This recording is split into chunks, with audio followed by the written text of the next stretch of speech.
Human rights is, geez, that's a good question. Human rights. Well, that's a tough one. Wow. I don't even know how to give that a definition. I would probably have to do a little bit of homework or something. Yeah, any right that I think just as a normal, human, The rights that humans have. Oh, that's a very large debate. Menneskeret kan betyde mange ting. Tú le puedes preguntar a 20 personas y te van a dar 20 diferentes opiniones. Non saprei, una domanda complicatissima. Yes, we just take them for granted that they're there, but we don't even consider what they are.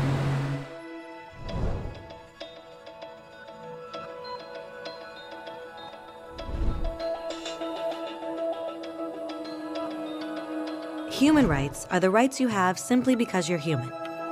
It's how you instinctively expect and deserve to be treated as a person, like the right to live freely, to speak your mind, and to be treated as an equal. There are many kinds of rights. Most apply to a certain group. But human rights are the only ones that apply to absolutely everyone, everywhere. That means kids, old people, poor people, basketball players, garbage men, rappers, teachers, Africans, Indians, Albanians, Christians, Muslims, Kabbalists, atheists, your mom, your dad, your next door neighbor, and you all have the exact same human rights. In other words, they're universal. But the question remains, what are they? Name the human rights? What the human rights are? The right to live. Equality between all peoples. Right to religion, the right to... Is there supposed to be a list somewhere I should be aware of? According to the United Nations, there are a total of 30 human rights, which are usually lumped together and called simply human rights. They're all listed out in the Universal Declaration of Human Rights, which is the world's most widely accepted document on the subject. But it was a long time in coming. At first, there were no human rights. If you were in with the right crowd, you were safe. If you weren't, well, you weren't. But then a guy named Cyrus the Great decided to change all that. After conquering Babylon, he did something completely revolutionary. He announced that all slaves were free to go. He also said people had the freedom to choose their religion, no matter what crowd they were a part of. They documented his words on a clay tablet known as the Cyrus Cylinder. And just like that, human rights were born. The idea spread quickly to Greece, to India, and eventually to Rome. They noticed that people naturally followed certain laws, even if they weren't told to.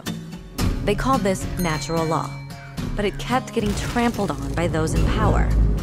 Not until 1,000 years later in England did they finally get a king to agree that no one can overrule the rights of the people, not even a king. People's rights were finally recognized, and they were now safe from those in power. Kind of. It still took a bunch of British rebels declaring their independence before the king got the point that all men are created equal.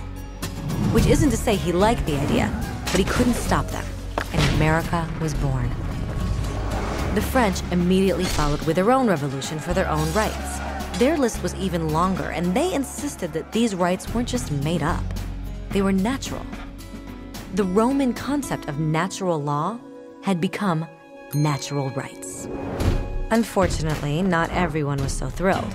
In France, a general named Napoleon decided to overthrow the new French democracy and crown himself emperor of the world. He almost succeeded, but the countries of Europe joined forces and defeated him. Human rights was again a hot topic. They drew up international agreements, broadly granting many rights across Europe. But only across Europe. The rest of the world somehow still didn't qualify. Instead, they got invaded, conquered, and consumed by Europe's massive empires. But then a young lawyer from India decided enough was enough.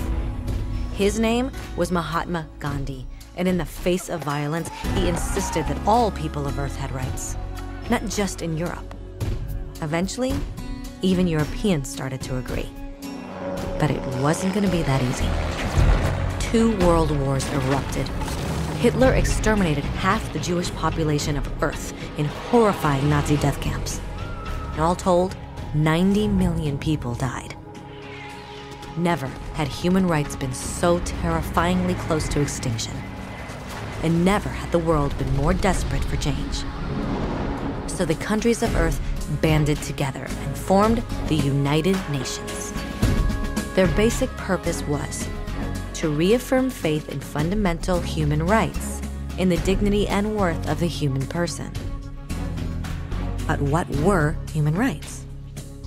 Were they the proclamations of Cyrus, the natural laws of Rome, the declarations of France?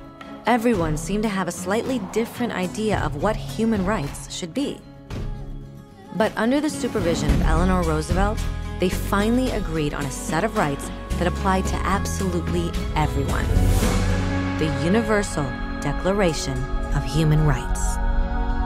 The French concept of natural rights had finally become human rights.